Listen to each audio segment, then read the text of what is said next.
Welcome back to a best of 3 series of top level StarCraft 2. What I've got for you today is a Zerg versus Protoss. We're in game number 1. In the top left hand corner of a map called Golden Aura, we're looking at none other than Rogue's main hatchery. Rogue, of course, recently completing his mandatory military service, and from what I understand, he's been getting ridiculously good very, very quickly. His opponent in the opposite corner, a man who already completed his military service quite some time ago. With the red Protoss pieces, we have none other than Classic. Representing Twisted Minds. I always like that clan decal. For some reason, it took me a very long time to realize that it's literally a brain. Yeah, I always thought it kind of looked like a brain, and then anyways. This, from what I've heard, is a very fun set of games. I'm not entirely sure what to expect, but I did notice that the replay file size for this match right over here is ridiculously big. Most of the time, StarCraft 2 matches are like 100 kilobytes, maybe 200, 300. I think this one is close to a megabyte. A megabyte big, yeah. I actually recently have had all sorts of issues with my StarCraft 2 game. I've ranted about this quite a bit on stream as well, because I couldn't boot it up without the game crashing about 17 times. It would give me an error message that was non-existent. It was just a bunch of zeros with dashes in between. I tried reaching out to Blizzard, but I didn't hear back. And then somebody recommended that maybe I should go ahead and remove a couple of the replays that the game was always trying to load whenever I boot it up. Let's just say that I had about, I think it was about 12 gigabytes worth of replay files in my replays folder. And ever since I moved that one away, suddenly the game worked again. Yeah. Turns out they never troubleshooted for somebody hoarding replays for, I don't know, like 3-4 years in one go.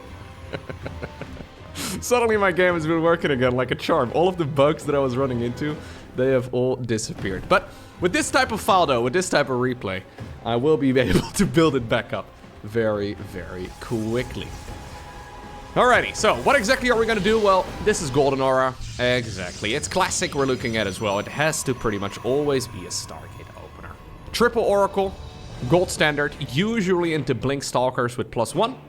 Classic, of course, a macro-focused Protoss most of the time. Very good player.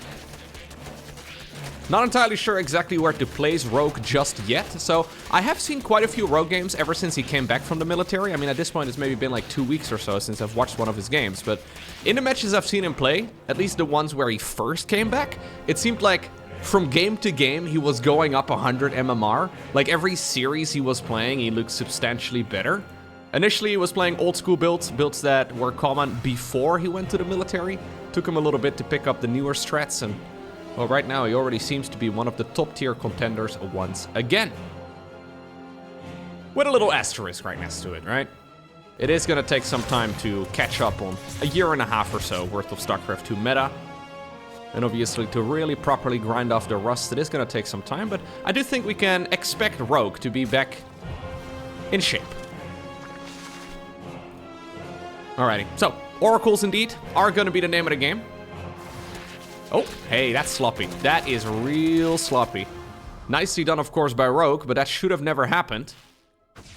Rogue maybe playing a little bit of Warcraft 3.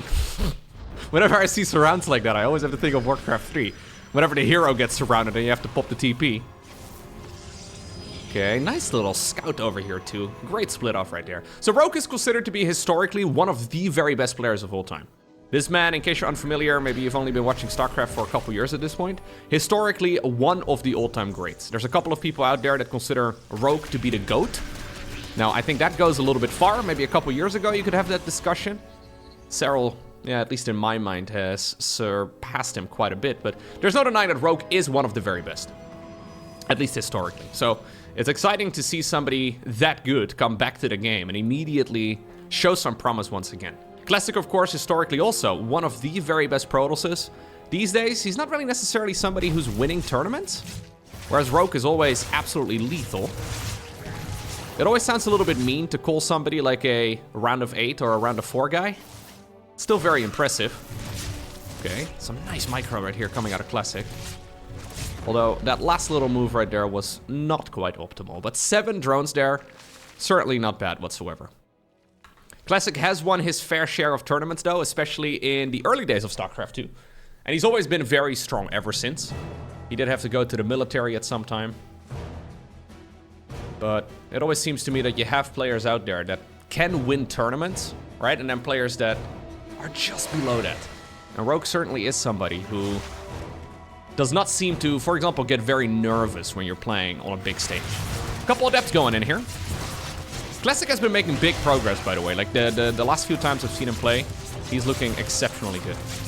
And this is a really solid start. Other than that Adept going down, or that Oracle rather going down, it is all very, very smooth here for Classic. So, there indeed is the +1 together with the Blink. A Robo Facility on the back of this as well. Rogue just happily droning here too. He's gonna go into a 4th hatch. One of the downsides, I guess, of playing on Golden Aura is that if you do get into a position where you are maybe capable of going for a big attack, Golden Aura is quite defensive, right? So if you can defend, so for Rogue it's this side of the map, if you can defend this section of the map, it'll be difficult for Classic really to punish any major mistakes with a timing attack. So usually, even when you are quite significantly ahead, it will lead towards a quick 4th Nexus rather than a timing attack. And it looks like indeed that is exactly what we have right here for Classic. No need to put all of his eggs in one basket and go for one big push. Just try to build upon the advantage instead. Yeah, and honestly, I think I would have loved this if he didn't lose an Oracle. I'm always very critical on the Oracle control, I suppose, but the unit is just so good. Alrighty, looks like it's Hydraling Bane, by the way. Or at least... no, not quite. This is Hydra's? Ah, I think this is Rogue actually playing the map and the opponent. So this is Hydra's, supported by nothing else. There's no Baneling Nest, there's no Roach Warren. Instead, what we have is an Infestation Pit. So I think Rogue is looking at this, he's like, yo, I don't think that Classic is going to attack me. So I'm gonna cut some corners, yeah. I'm gonna go straight Lurkers and straight Hive. If you attack me with a large army, I'm probably in trouble. But this is Classic we're talking about. The man's expanding towards a 4th base. I don't see the need to make any Banelings. Certainly a bit of a risk. Yep, there's the Hive. There's the Lurker then. Alright. Yeah, if you do this against somebody like, for example, Hero, I think you would be in a lot of trouble. But this is Rogue very much so playing into the image here of Classic. You can see here as well, right? If you see this as the Zerg player, if you see the Oracles going around with an Observer here killing creep tumors, I don't think you feel too bad, even though you want to keep that creep alive, but it's a massive indication that Protoss is not gonna go for an all-out attack anytime soon. If they're worried about a couple of creep tumors, it's usually a good indication that they will be aiming for the long game.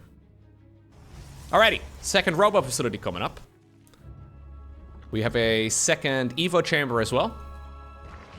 Fleet Beacon already building together with another Stargate as well as the +1 air. Alright. So we are going, well, basically from early game straight to late game. Both players are skipping mid-game tech altogether. This will very likely be carriers, could also be Tempest, but usually against Zerg, you will see players favoring the carrier over the Tempest. Yep, and a lot of this is just the map design.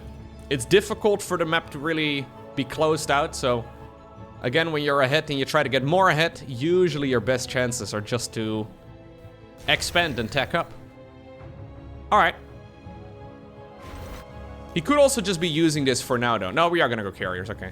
I was thinking maybe he's just gonna use this and do a transition a little bit later on into the game after maxing out on ground first, but that is not the case. Seismic Spines, that's the ranged upgrade for the Lurkers is coming up. Nidus Network, also already building. There's an Overseer here at the bottom of the map. There's not really any locations here that are vulnerable. Classic, as a matter of fact, has a couple of Zealots patrolling, making sure that there's no Nidus coming up. Lurkers, though, these are very quick. Yeah, they don't have their ranged upgrade yet, right? And they don't have their speed barrow upgrade yet either. He's gonna test the waters, do a Zergling run by on the right side. This is the real threat. Yep, and he got what he came for. Can he get out, though? That's the question now. I don't think you want to sit here and fight. The problem is if he unburrows, he's in some trouble as well. The Zealots have to be stepping on down south. Zerg reinforcements coming across. Those are the ones that were previously killing that base, but the storms are blanketing everything. Lovely work right there by Classic. Nidus is up in the main base, but it turns out there's nothing inside of it. Just a little tongue. A little tentacle, whatever it is. And now the carriers are here. Yeah. So really the only thing Rogue achieved there is sniping the 5th base. Classic doesn't really care about losing some of those units. I mean, maybe the Immortals, you want to keep those alive. But Adepts and whatnot, Zealots, they're easily replaced. And obviously, this opens up more supply for the Stargates to be pumping out those carriers. Now, this map is kind of tricky, I guess, as far as the 5th base goes. He attempted it on the right side, but this is quite a distance to cover. My god, that's a lot of Zealots, by the way. Alright. Zealots are just marching. This is going to scare the Zerg, though, for just a little bit. Protoss army thinking about going to the left side of the map, but... I always like these pushes in combination with, like, I don't know, a shove on the left side, for example, but this is just like 20 Zealots marching in, killing a base, and running away. Okay. We have a Zergling run by, attempting to do the same thing, but obviously they don't quite have the same level of power here. So I think that these guys, most of them will die without achieving anything. Here go the Zealots again. There are some static defensive structures coming up, but they're not done yet. Yeah. I mean, this is a highly effective group of Zealots. And this is ultimately forcing Rogue to leave lurkers behind now. Ooh. They even got one. I think he's gonna need to leave some lurkers behind. In the meantime, though, on the left side of the map, we have Rogue already turtling up. I think everybody's now very used to Terrans sitting behind their static defense and their planetaries and siege tank lines and whatever else you have. This is Rogue giving us a Zerg equivalent. He's got some Spore Crawlers here together with lurkers. There's Vipers coming up. So Vipers are gonna be really nice to abduct a couple of these units within the range of the lurkers and the spores, and it'll be really hard to break. Counterattacks, though, are always threatened because of those lurkers, right? So if you have a Nidus Worm going up over there, suddenly the lurkers go across the map. The game can be really tough. But this is Rogue very much so slowing down the game. I haven't really seen a lot of Zerg players play like this. It seems to be quite unpopular in the current meta. But apparently Rogue thinks that this is the best way to play it. Excellent defense, though, by Classic so far. It has to be said. He's losing a little bit here and there. I mean, the right side of the map is quite difficult for him to secure, but...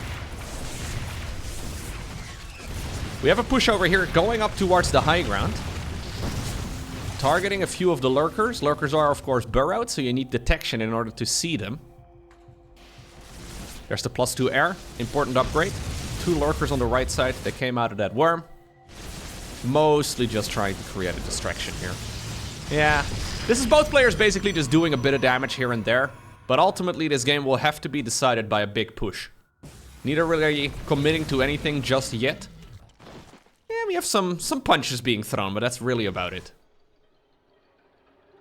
These guys heard of the mighty Zealots that came in a group of 30. They expected a lot, but... poor guys. Alrighty. So this is full Skytles. It's interesting. I feel like we don't really see a ton of full Skytles anymore these days. At least it's not quite as popular. Maybe it's also due to the fact that a lot of Protoss players have figured out that in order to counter lurkers, you really don't need Skytles. You can go Immortals and Archons and Storm just fine, and it seems to destroy the ground Zerg just fine. For a long time, it was believed that you needed Skytles, but not really the case anymore. How many Corruptors do we have? Okay, 16 at this point.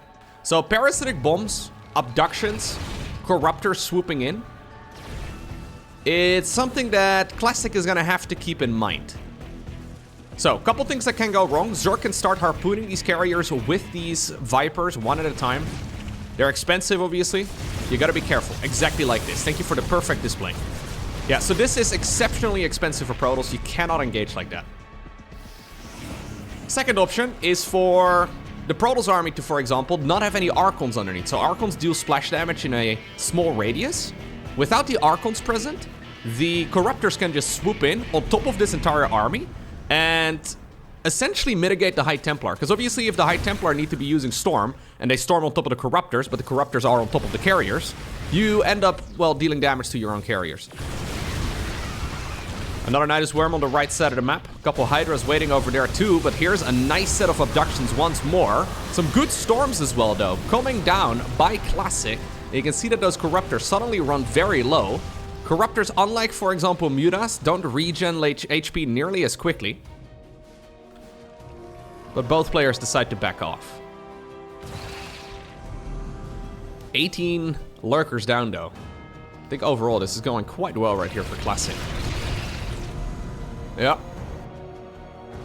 Because Zerg is turtled up, it's actually quite difficult for them here to take those outer expansions, right? Because there's only so much supply dedicated to Lurkers.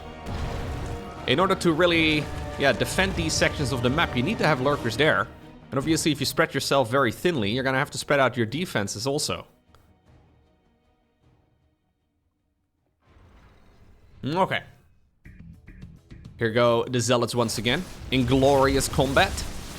These guys are really just a mineral dump. They don't like it when you tell them that, but this is Classic trying to balance it. Oh, careful. He forgot about a couple of his Skytools units. Yeah, that's sloppy. Those are the types of mistakes that can cost you the game, Classic. So, High Templar, of course, have a skill called Feedback. It allows them to feedback the Vipers. They do also technically outrange the Vipers. The abduction ability has less range than the High Templar's feedback, but obviously Vipers are flying units, and High Templar are kind of slow and clumsy. But there is certainly counterplay that can be done here, albeit easier said than done.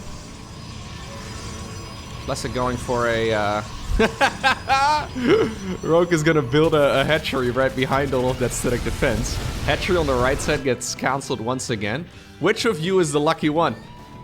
It's this guy right over here. And I would walk 100 miles. Alright, sorry. Yeah, no, that wasn't gonna happen. In the meantime, big fights over here. Both players bleeding out a few too many units, but especially Classic. Like, whenever we see Rogue bleeding out units, it seems to be a bunch of Zerglings. Whenever a Classic is not paying attention to his army, we see carriers going down. And that is not quite ideal. Lurkers do indeed outrange photon cannons as well, so this is not going to be just defendable with Lurkers here. Or, sorry, with photon cannons. We need to actually bring units across. And you can see here that Classic is a little bit on the back foot. Yep, this base actually just gets halted altogether. Nidus Worm in a natural expansion will get denied. Another run by towards the right side of the map. I mean, this time around it has to stick, right? There's really no way that Zerglings are gonna clean this up.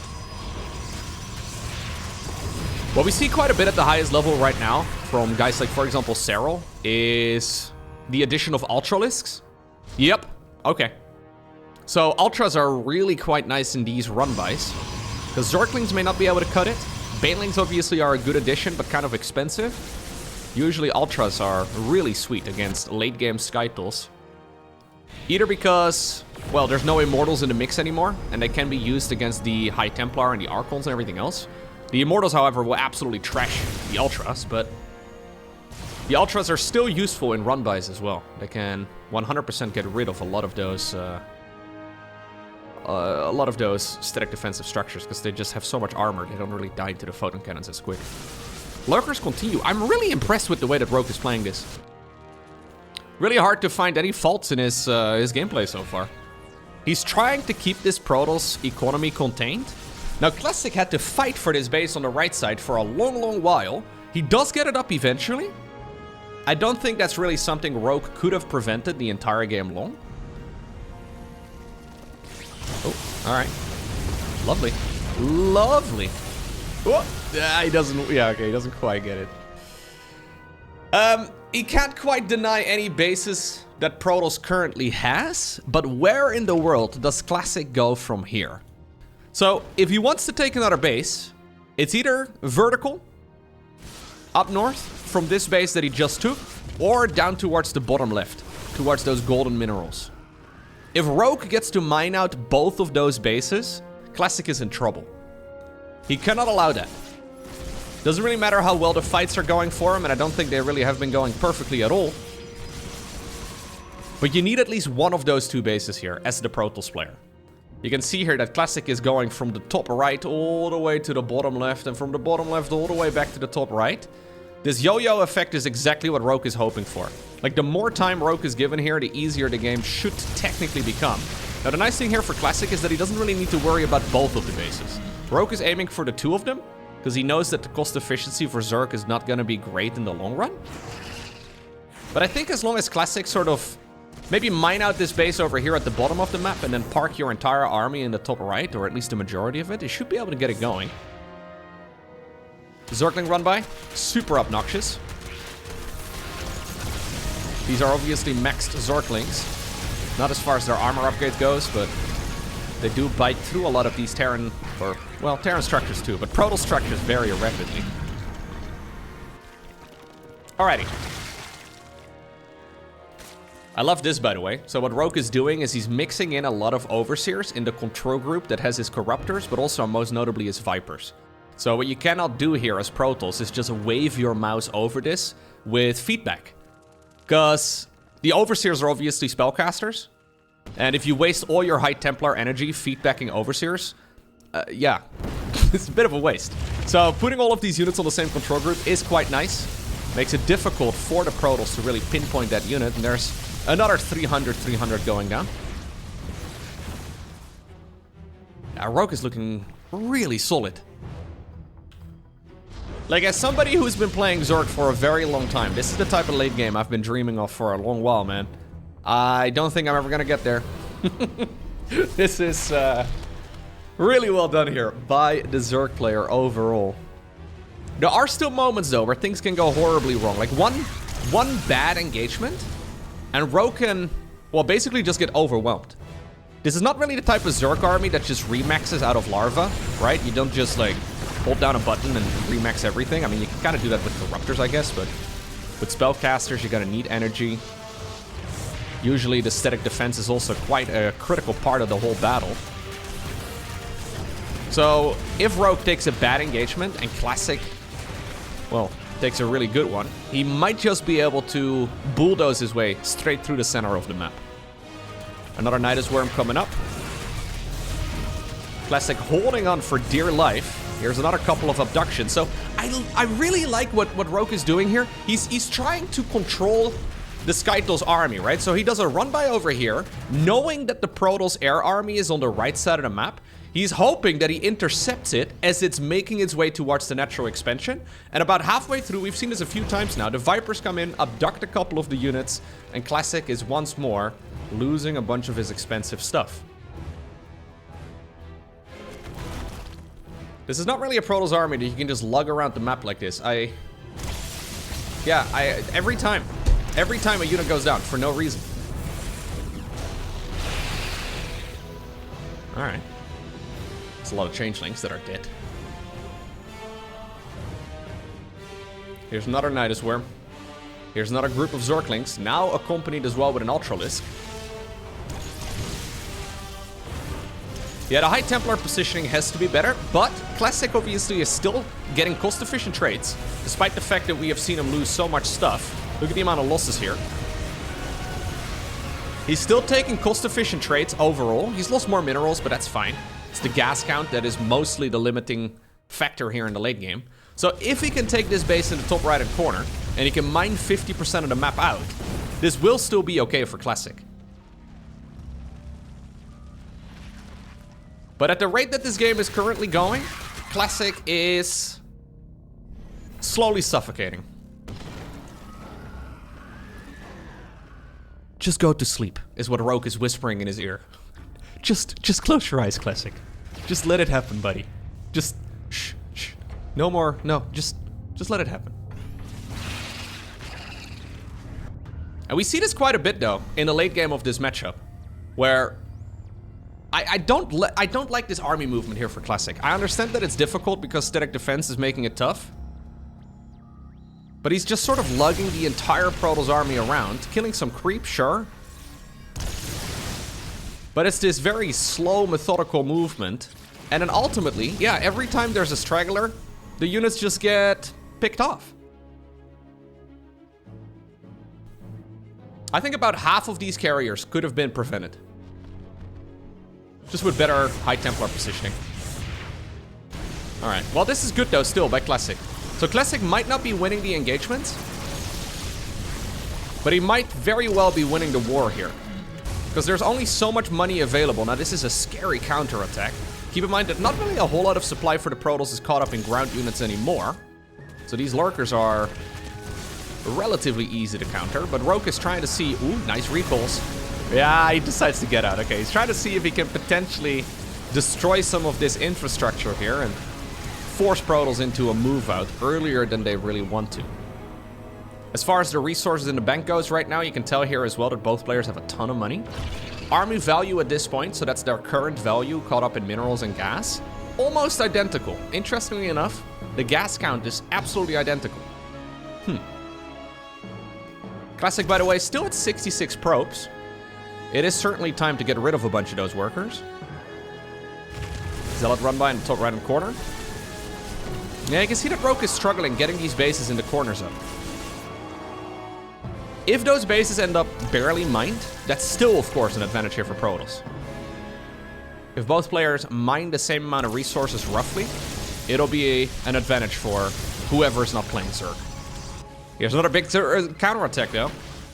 Another carrier sleeping on the job, just sort of hanging out. This carrier just popped out of the Stargate, is gonna try and hide in the corner. Yeah, sorry, buddy.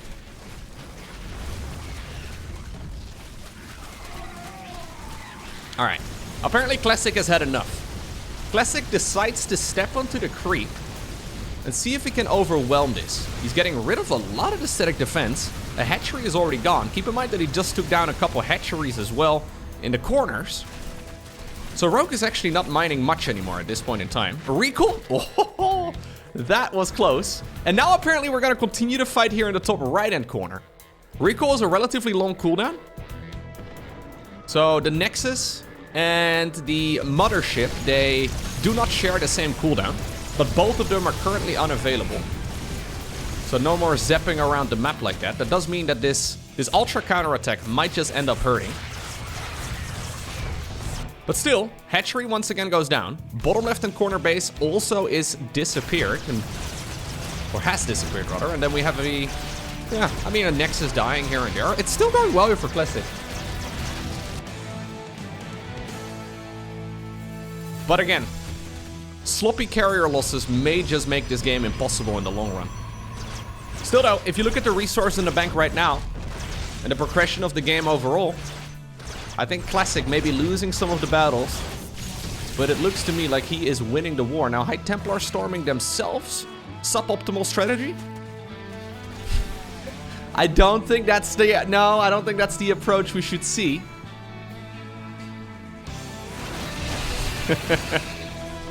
He keeps on storming the changelings.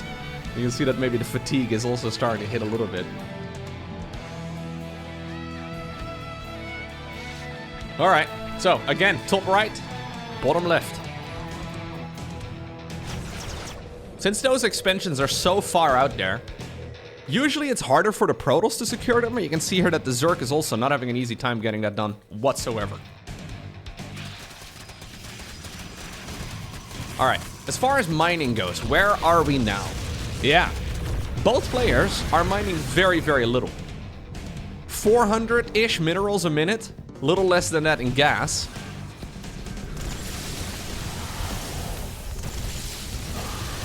The entire probe train is going back down south.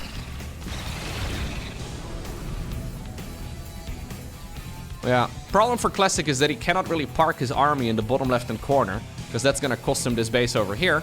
But I guess this base is mostly run out at this point. There's no Brute Lords or whatever. I would have liked to see some Brute Lords here, I think, for Rogue. Because there is no way that he's going to be able to take down bases like this efficiently with Ultra Link. Classic knows it, by the way. This sort of setup absolutely sucks against brutes, but obviously it's really good against Ultraling. So Classic will sit here as long as he needs to. Creep in the bottom left-hand corner now disappearing.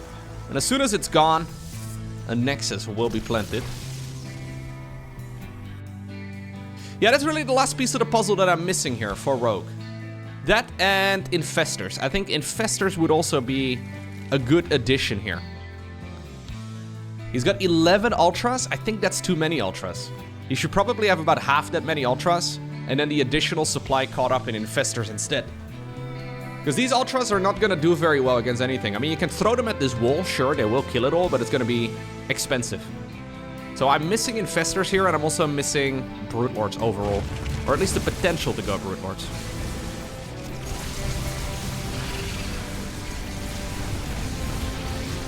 You don't need a lot.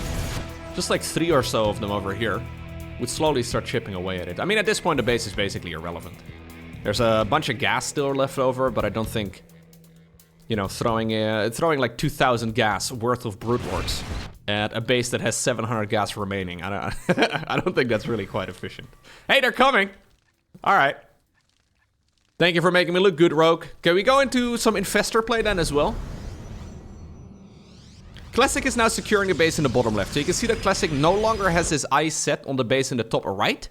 He's basically saying, yo, if you want to mine that base in the top right, sure, but I will have the one in the opposite corner of the map. For the time being, that's gonna work out well for the Zerg. But in the long run, that should work out for Classic.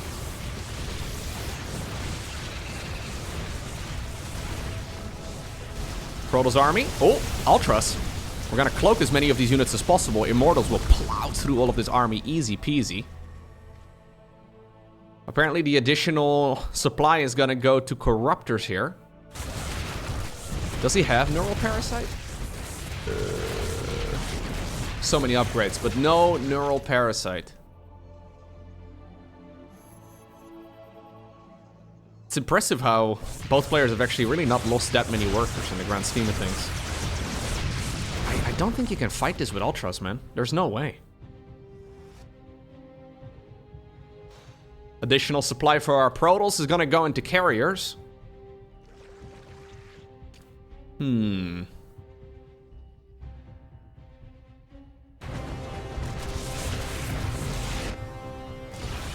Please don't get your units abducted again, Classic. How many Vipers are we on? Where's the Vipers? Okay, there's still 2 of them. Yeah, there's not enough spellcasters here for Rogue.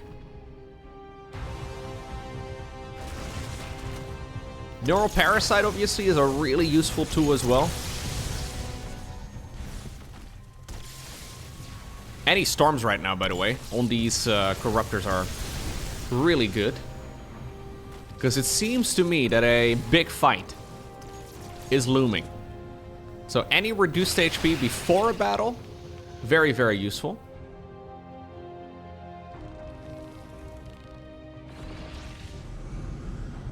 Difficult, of course, to get proper Neural Parasites off. But it is one way to punish big mistakes from the Protoss player. There should be several observers. There's only 2. Yeah, so there's only 1 observer here. Obviously, Neural Parasite on the Infestor can be used from Burrow, but at this point, I mean, we can speculate, but there is no Infestor available at all. Alrighty. The final minerals are mining out. They're still income for probably about another 5 to 6 minutes, but that'll be it. That'll be the last bit of money on the map.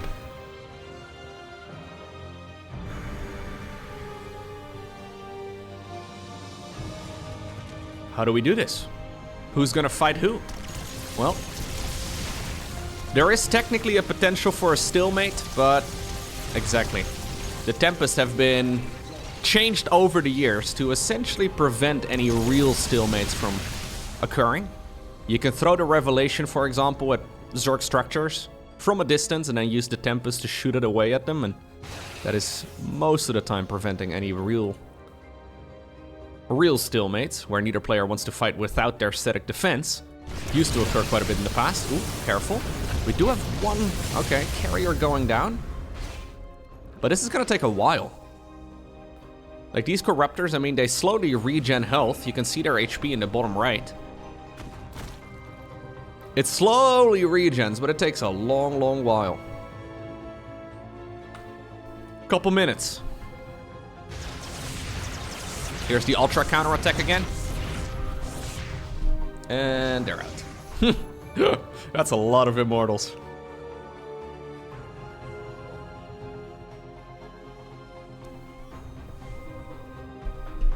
One thing I would like to maybe see a little bit more of indeed is static defense. Queens are also a nice addition in the absolute late game when things are getting desperate for the Zerg. We're not quite there yet, but we need to do something with the minerals in particular. I think Classic has a much nicer ratio of minerals to gas, because he can actually like lose this army and then remake pretty much the exact copy. Whereas Rogue will not have enough gas for that. His army right now is at 8,100 gas. This is a lovely attack right here by the Protoss, who's going to be able to take care of that base before the Zerg army even gets home. All right, here we go. This is the big fight. He's going to try and jump on top of all of these Skytles units. There are some Archons underneath, but the Corruptors are quite spread out. Ultimately, though, that Zerg army is getting wiped off the map. There are Brute Lords in the bottom left-hand corner trying to get something done. But the base still holds. And now suddenly Classic can start the full bulldozer approach, well, towards whatever he likes. Excellent fight right there for Classic. Really good engagement.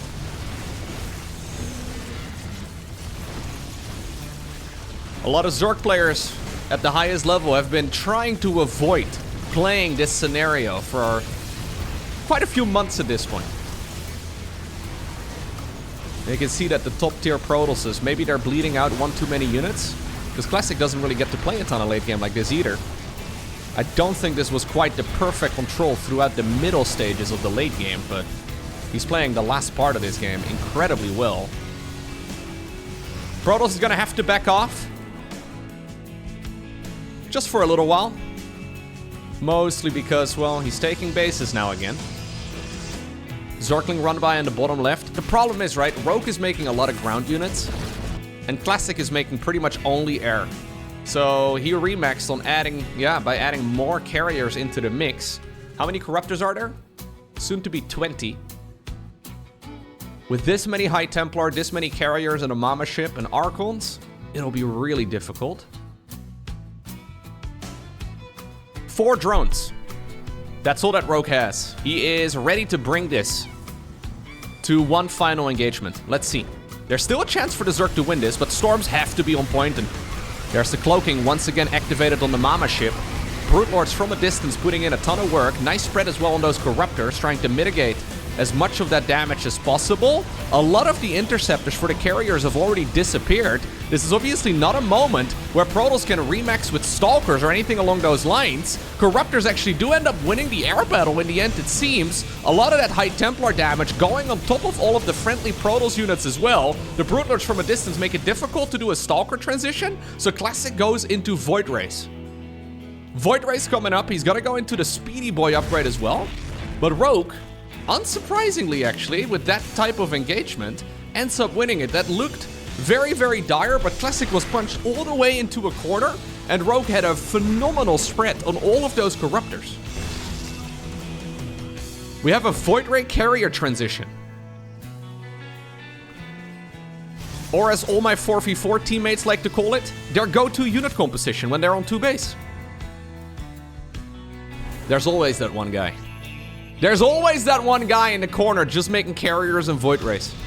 Ay, ay, ay, ay, ay. All right. That was a good fight for Rogue, but he has no anti-air. Well, I mean, I don't want to disrespect the Brendas.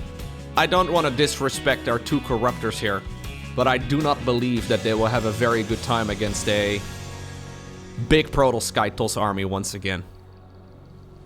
Rogue has got no income. He's got 4 workers, but no mining bases. He calls GG. Game number 1 goes in favor of Classic. Alrighty, game number 2. We find ourselves on El Sayani. It's not really up to Classic here to change it up. right? I feel like it was quite obvious that Classic had a couple of low-hanging fruits, a couple of improvements he could make in the late game, but ultimately, he controlled that well. If we're talking, though, about the Zerg, I mean, the main improvement I can see for Rogue in that late game is adding Infestors into the mix. But the problem is that that is an additional set of control groups you have to use, an additional set of spellcasters that you have to maximize. The additional changes that Classic can make are significantly more manageable than the improvements that Rogue could make to that late game. I'm basically asking Rogue to grow an extra arm and to, you know, get another 200 APM or so, right? That's basically what it comes down to when you try to mix in another control group or two like that. And I think Classic will be more than happy to go the distance, but I don't think Rogue will be too keen on that once more. Stargate opener here for Classic.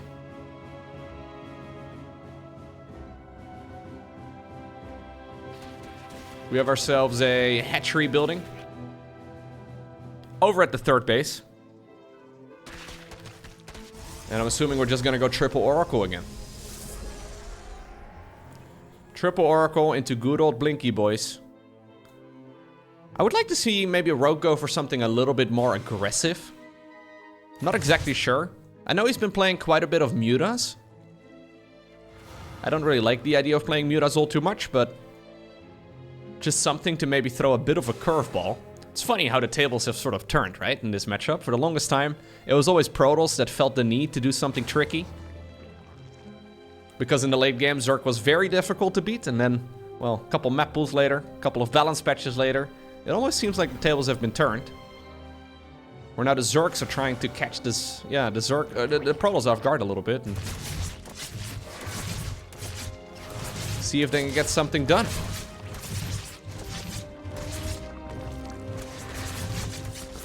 Okay, not perfect right there on that adept. Oracle swoops in, 2 queens already. Nicely done right there, once more by Rogue.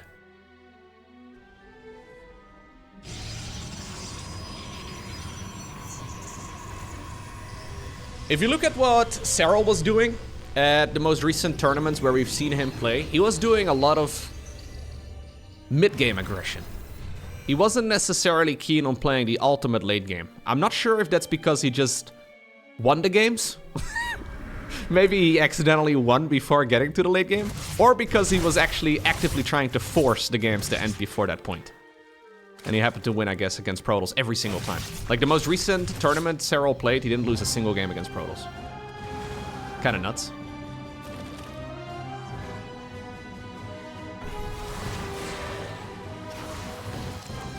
But maybe that's the reason why, you know? Like, we don't see a ton of late game ZVP. Not at least like we used to. It seems like the game that oftentimes goes to distance right now is... the matchup rather is TVP. We see quite a bit of that. Also, I guess in Zerg versus Terran, we see more late games than in Zerg versus Protoss, but I feel like there have been a lot of SkyToss versus SkyTerran type of games as of late, which is a lot of fun. Historically, not the matchup that really goes very long, but... anyways, it's +1 melee right here for Rogue.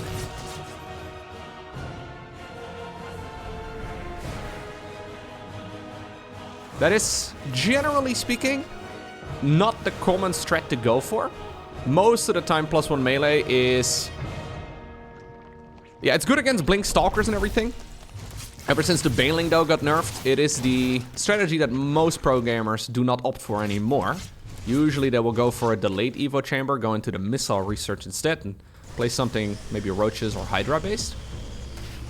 This is likely going to be a Zergling, Baneling based army, although we currently don't have a Baneling nest yet. Maybe it's just +1 melee to try and keep the Blink Stalkers at bay. Classic has seen the timing of the Evo Chamber, and usually the only reason to go for that timing on the Evo Chamber is if you do want to go into Zerglings with melee upgrades. So even though he doesn't know exactly what the Zerg has gone for, I wonder if he can already just simply figure it out based off of what the timings have been of those Evo Chambers. Because, yeah, Blink is coming here. You could turn this into an all-in, but instead Classic is just expanding towards the right side of the map. Infestation Pit coming up. +2 melee is researching too. We have a second Evo, but still no Baneling Nest. So I'm inclined to believe that this has to be an Ultra Rush. Bit weird though. I'm not sure. Without Banelings, it just doesn't really make a lot of sense. Are we gonna go armor here? Armor into a Hive? He will be attempting what seems to be a big attack with maybe Roach Ling. Like Ravager Ling. I just don't see a Ravager Ling really winning the game, but... There is the Hive. In the meantime though, Mr. Classic is going to finish up his... Stimpack. He wishes he had Stimpack. He's going to be finishing up his Storm. That's going to make base defense a hell of a lot easier.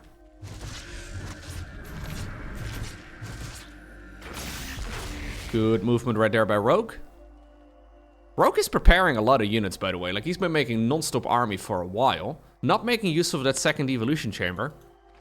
I guess he can make a couple of Vipers when he gets up to Hive, but if he throws down an Ultra Cavern and he's not researching Carapace, I don't think I really like it.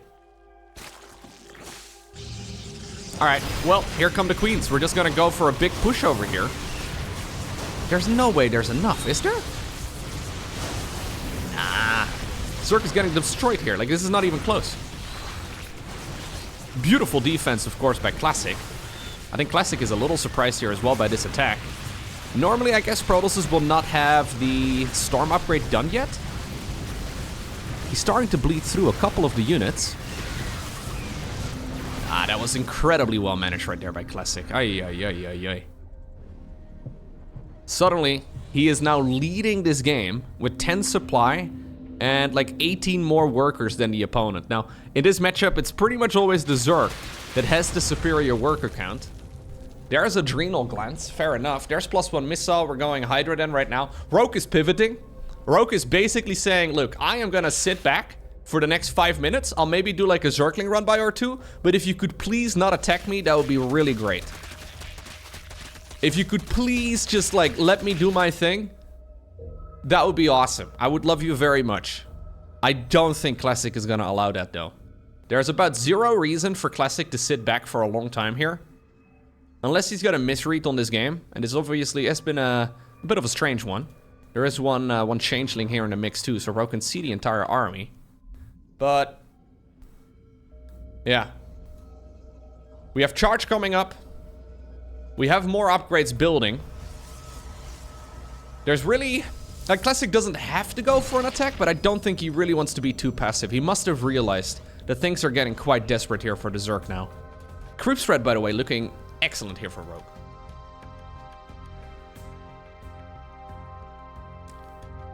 As long as the Adepts or the Oracles here can keep track of these Zerglings, I think the rest of the Protoss army can carve a path straight through the map. Lurkers are, however, on the horizon. This will be the light at the end of the tunnel. Although there are already 6 Immortals in the mix. 6 High Templar. Only 1 Archon. He could certainly attempt to go for a big push. He could also try and expand behind it. I think the best choice is certainly to go for the attack, but yeah, that seems to be what Classic is going for here. Keep in mind, no Banelings, so those High Templar can be, yeah, kind of left by themselves for a little bit. If Rogue can hold on to this base, maybe trade evenly here, there is a way out of this for him, but it'll be really tough. Good Storms. Keeping that Zerg army pinned back.